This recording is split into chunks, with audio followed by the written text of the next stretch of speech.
बहुत नमस्कार दोस्तों, मैं राजेश अग्रवाल पन्ना कंपटीशन क्लासेस में जोरदार स्वागत करता हूं आपका मध्य भारत के इतिहास में लेक्चर नंबर 32 में। आज बात करनी है विजयनगर साम्राज्य के भाग 3 की। इसके पहले भाग 2 बता चुका हूं, जिसमें पहले भाग में विजयनगर साम्राज्य का परिचय और भाग 2 में संगम वंश और सलुव वंश संस बता चुका हूं। आज बताना है तुआ, संस्तुआ पूरा कोड है, तो तुलुव वंश और अरावीडु वंश की बात आज करनी है। तो पहले बात करेंगे तुलुव वंश।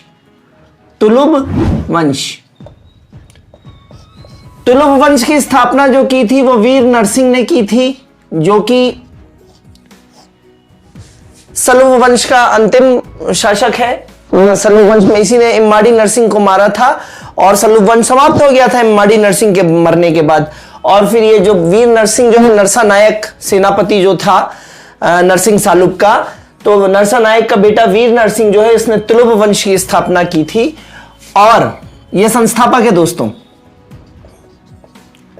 1509 में इसकी मृत्यु हो जाने के बाद, 1509 में वीर नरसिंह की मृत्यु हो जाने के बाद इसका जो छोटा भाई है अनुज कृष्णदेव राय, कृष्णदेव राय बहुत फेमस है, इसको मैं शॉर्ट में केडीआर बोलता हूं, कृष्णदेव राय।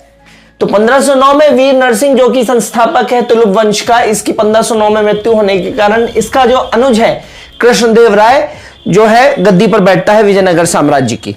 ठीक है, अब कृष्णदेव राय के बारे में देखते हैं अपन। तुलुव वंश का संस्थापक हो गया वीर नरसिंह, और वीर नरसिंह के बाद सॉरी कृष्णदेव राय, इसका कार्यकाल है दोस्तों 1509 से लेके 1529, अर्थात 20 साल लगभग एडी, केडीआर बोलता हूं मैं इसको। इसके शासनकाल में विजयनगर जो था वो ऐश्वर्यपूर्ण एवं ऐश्वर्य और शक्ति के हिसाब से सर्वोच्च काल था।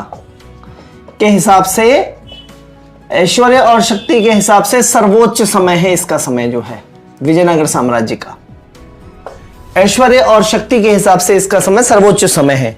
ठीक है, इसके सैनिक अभियानों में देख लीजिए, बहुत इंपॉर्टेंट नहीं है लेकिन ध्यान रख लीजिए। सैनिक अभियान में इसने सबसे पहले क्या किया है कि बीदर के सुल्तान महमूद शाह को हराया। बीदर सुल्तान महमूद शाह को हराया। ठीक है, दूसरा है बीजापुर के यूसुफ आदिल शाह को हराया। कुल मिला के बहमनी राजवंश वालों को हरा रहा है ये। तो बीजापुर के यूसुफ आदिल शाह, किसको हराया? बीजापुर के यूसुफ आदिल शाह को हराया। ठीक है, फिर तीसरा सैनिक अभियान है इसका, गुलबर्गा किले पर अधिकार किया। कर्नाटक में गुलबर्गा है, तो गुलबर्गा किले पर अधिकार किया है इसने। ठीक है, ये पॉइंट्स याद हो जाएं तो ठीक, नहीं तो बहुत ज्यादा परेशान नहीं होना है। गुलबर्गा किले पर अधिकार के बाद है रुद्र प्रताप देव को 4 बार हराया। उड़ीसा का शासक था दोस्तों, उड़ीसा का शासक था रुद्र प्रताप देव, इसको 4 बार हराया। सोचिए आप कितना प्रतापी रहा होगा ये। ठीक है, तो 4 बार हराया इसको रुद्र प्रताप देव को। ठीक है, और इसका जो अंतिम विजय अभियान था वो बीजापुर सुल्तान इस्माइल आदिल के विरुद्ध था।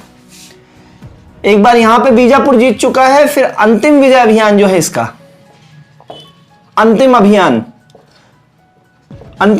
किसके खिलाफ है?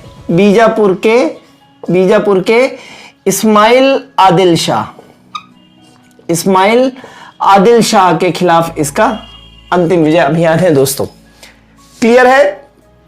तो बीदर के सुल्तान महमूद शाह को हराया, बीजापुर के यूसुफ आदिल शाह को हराया, गुलबर्गा किले पर अधिकार कर लिया, उड़ीसा के रुद्र प्रताप देव को 4 बार हराया। अंतिम अभियान है बीजापुर के इस्माइल आदिल शाह को हराना। ठीक है, फिर और बातें इसकी करते हैं। तो फारस से व्यापार पर जो पुर्तगालियों का एकाधिकार था, उस समय फारस व्यापार का केंद्र हुआ करता था, तो फारस से जो व्यापार था उस पर पुर्तगालियों का एकाधिकार था, है ना। यह भारत हो गया दोस्तों, और भारत से यहां फारस मतलब ईरान, फारस का मतलब ही क्या है? ईरान।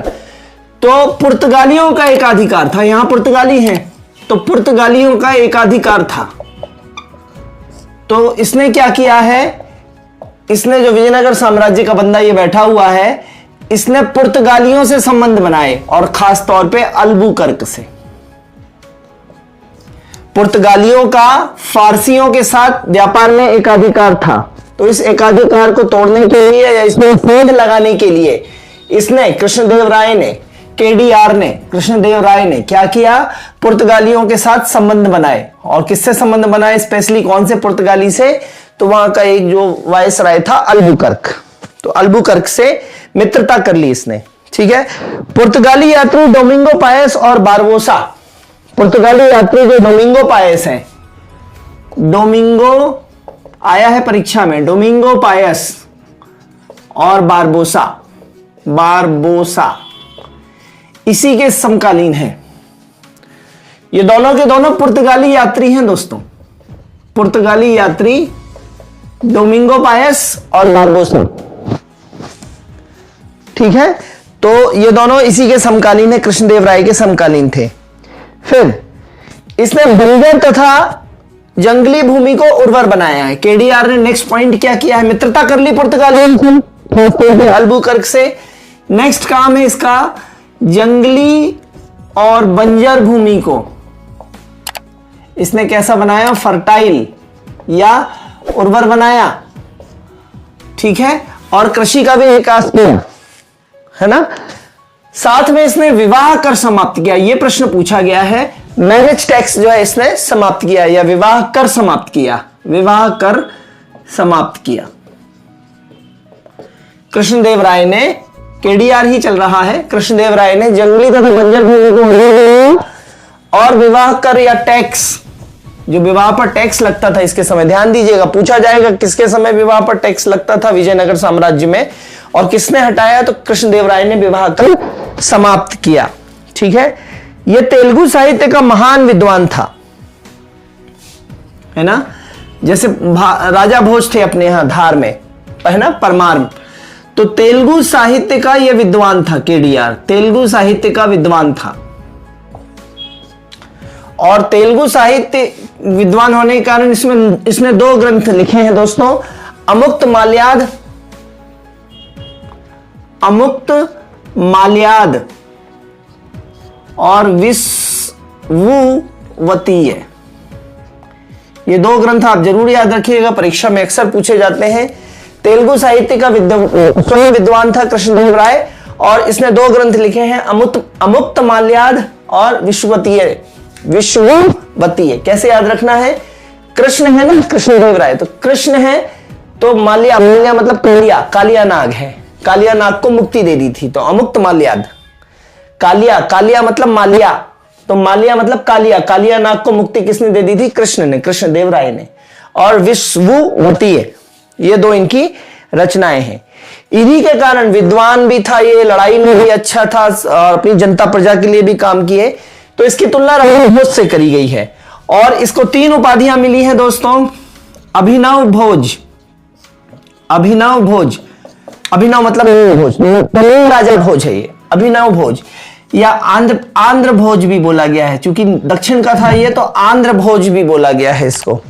तो अभिनव भोज, आंध्र भोज और आंध्र पितामह, आंध्र पितामह, ये तीनों उपाधियां इसको मिली हैं कृष्णदेवराय को। अभिनव भोज मतलब नया राजा भोज, आंध्र प्रदेश का राजा भोज या आंध्र प्रदेश का पितामह। ठीक है, तो ये 3 उपाधियां इनको मिली हैं। फिर कुमार व्यास द्वारा लिखित कन्नड़ भारत, कुमार व्यास एक राइटर है, और कुमार व्यास द्वारा लिखित कन्नड़ भारत जो एक किताब है वो इन्हीं को समर्पित है। कुमार व्यास ने एक बुक लिखी है दोस्तों, कन्नड़ भारत। कौन सी बुक लिखी है, कन्नड़ भारत। तो कुमार व्यास की कन्नड़ भारत किसको समर्पित है, केडीआर को समर्पित है, केडीआर के लिए ही लिखी गई है कन्नड़ भारत। ठीक है, फिर बहुत ज्यादा इंपॉर्टेंट पॉइंट बता रहा हूं अब, सी अष्टदिग्गज।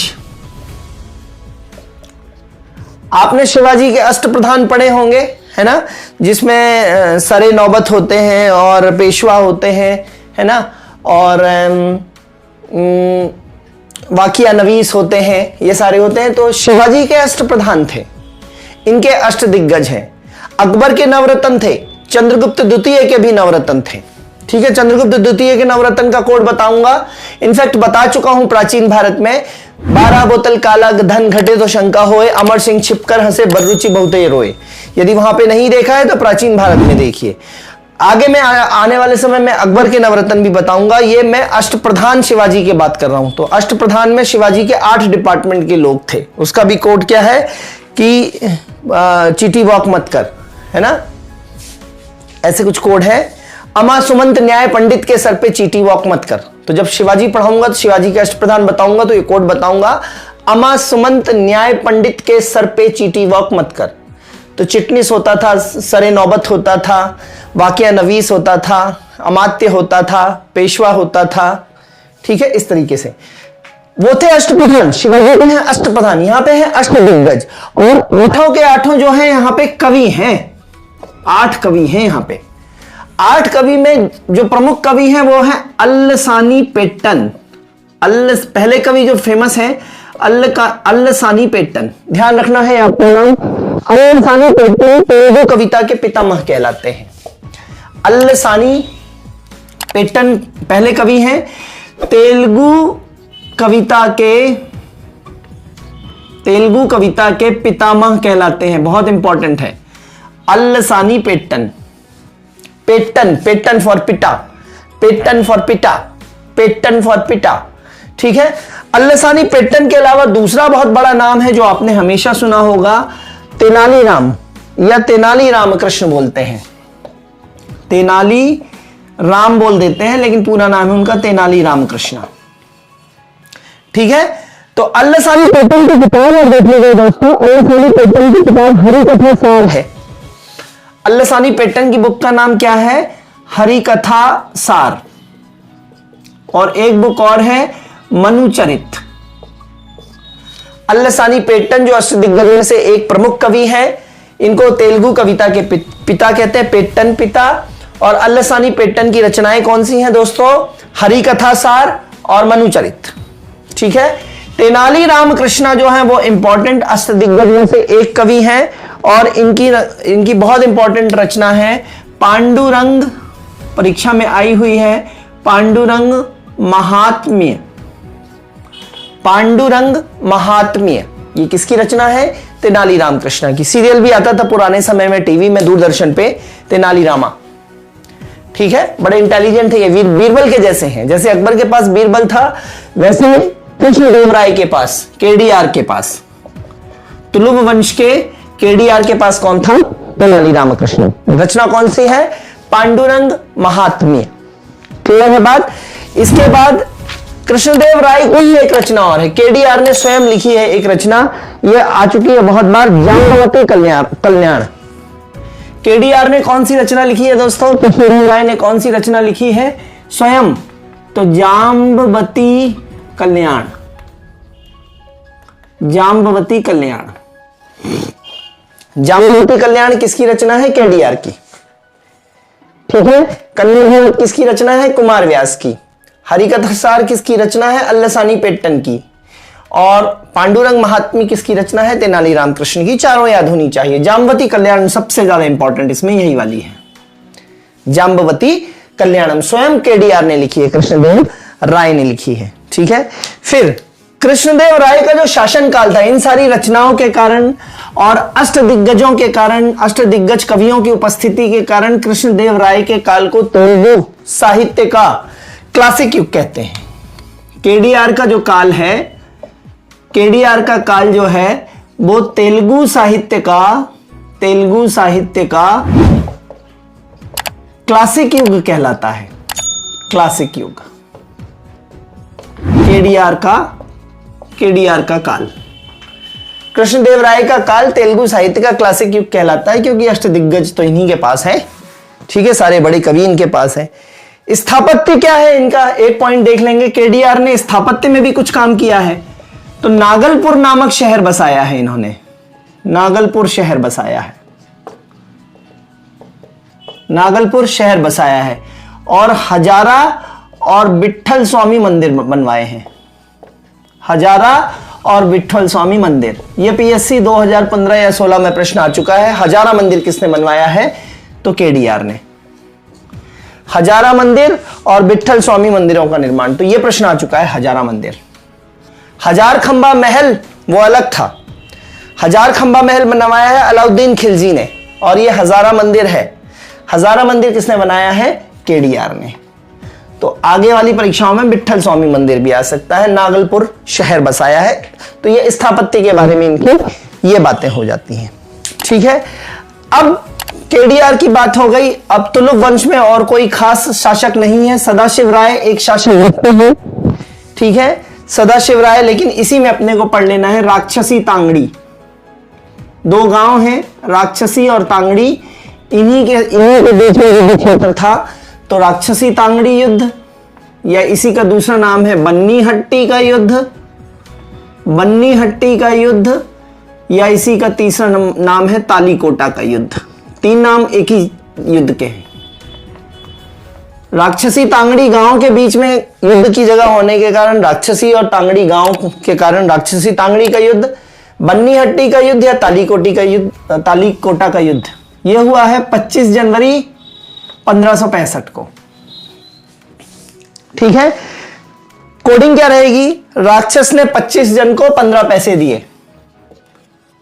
राक्षस ने 25 जन को 15 पैसे दिए। तो राक्षस मतलब राक्षसी तांगड़ी का युद्ध, 25 जन मतलब 25 जनवरी ये वाला, और 15 पैसे, 15 और पैसे मतलब 65, 15 पैसे, तो 1565। तो राक्षस ने 25 जन को 15 पैसे दिए। राक्षस ने 25 जन को 15 पैसे दिए, है ना। डेट समेत याद होनी चाहिए, सन तो याद होना ही चाहिए। राक्षसी तांगड़ी युद्ध कब है? राक्षस फॉर राक्षसी तांगड़ी युद्ध, और 25 जन मतलब 25 जनवरी को, 15 पैसे मतलब 1565। ठीक है, तो ये दिए। अब इस युद्ध का जो प्रत्यक्षदर्शी था दोस्त, वो था सेवेल। ये पूछा जा सकता है प्रश्न। जैसे संजय था वो महाभारत का प्रत्यक्षदर्शी था, है ना। घर बैठे बैठे वो किसको? धृतराष्ट्र को महाभारत के दृश्य बता रहा था संजय।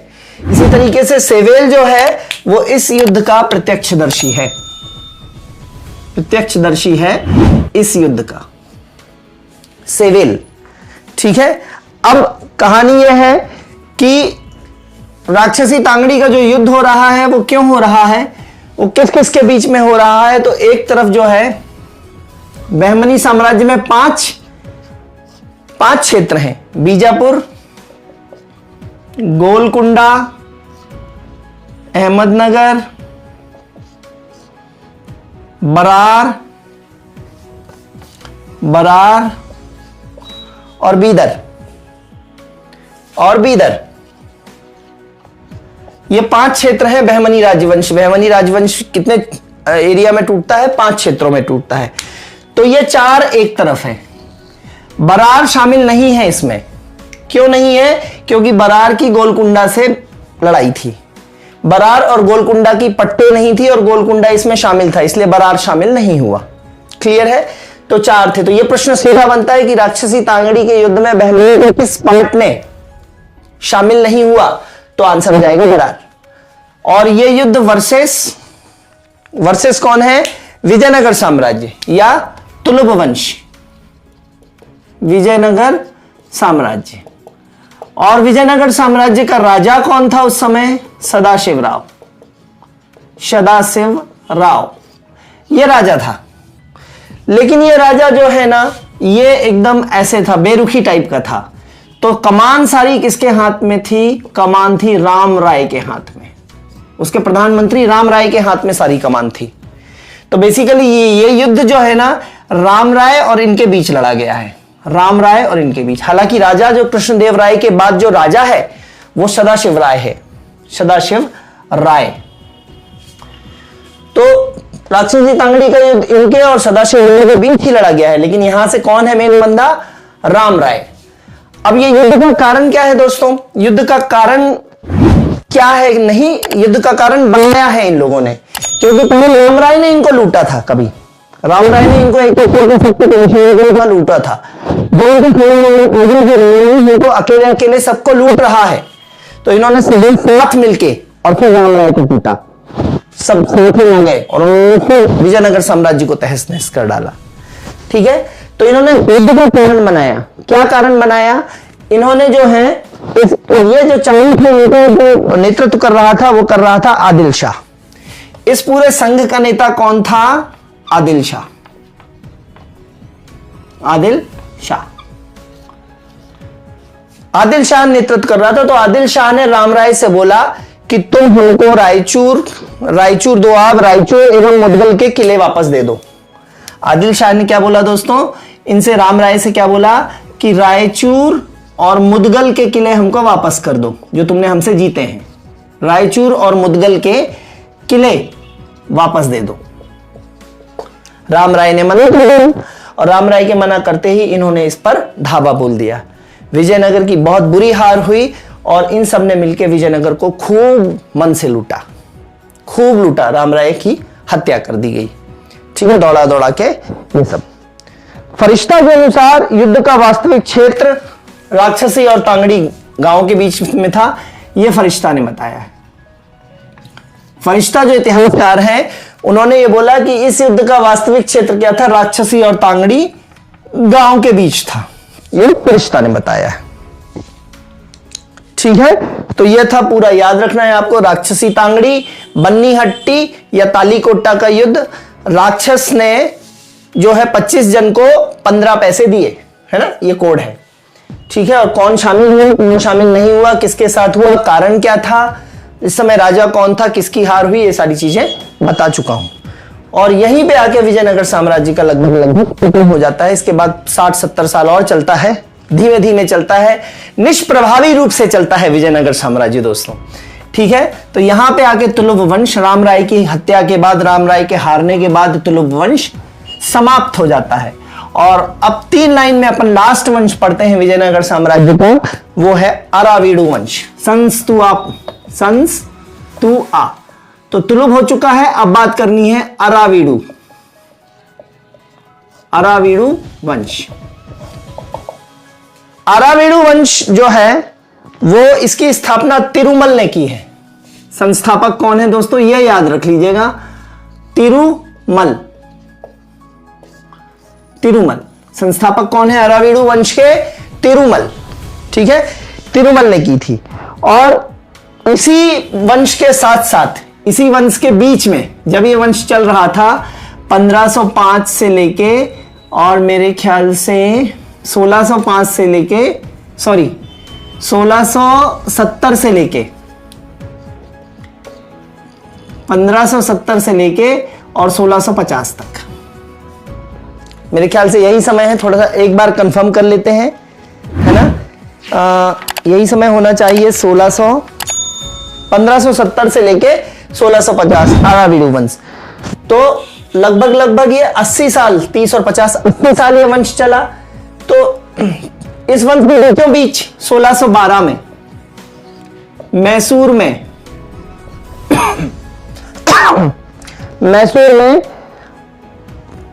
है ना, 1612 में वाडियार ने मैसूर राज्य की स्थापना की। कर्नाटक में ही है मैसूर राज्य, और ये भी कर्नाटक की ही बात चल रही है। तो अरावीडु वंश के बीच में ही 1612, इनके बीच का समय है 1612। तो 1612 में वाडियार ने मैसूर राज्य की स्थापना की। ये प्रश्न अपने आप में इंडिविजुअल फैक्ट है जो आपको ध्यान में रख लेना है। ठीक है, वाडियार ने 1612 में मैसूर राज्य की स्थापना की। ठीक है, तो अरावीडु वंश की स्थापना किसने की? तिरुमल। और 1570 से 1650 तक अरावीडु वंश रहा। और इसी अरावीडु वंश में और कोई खास बात नहीं है, इसी के बीच में 1612 में वाडियारों ने किस राज्य की स्थापना की? मैसूर की। ठीक है, तो यहां आके आपका विजयनगर साम्राज्य के 4 वंश हो जाते हैं संस्तुआ। अब 2 पार्ट इसमें और आने वाले हैं, जिसमें विजयनगर साम्राज्य की प्रशासन व्यवस्था और भू राजस्व, और दूसरे में सैन्य व्यवस्था और सामाजिक दशा। इस तरीके से 2 पार्ट में विजयनगर, कुल मिला के 5 पार्ट में विजयनगर साम्राज्य पूरा हो जाएगा। कल मैंने 2 वंश पढ़ाए थे, इसके पहले वाले लेक्चर में हाबूहा दे मावा, ये संगम वंश का था, तो है ना। और सलून वंश का क्या था? तुलुप वंश का मैंने दोहा टाइप 4 लाइनें बताई थी, उसको अच्छे से देख लीजिएगा।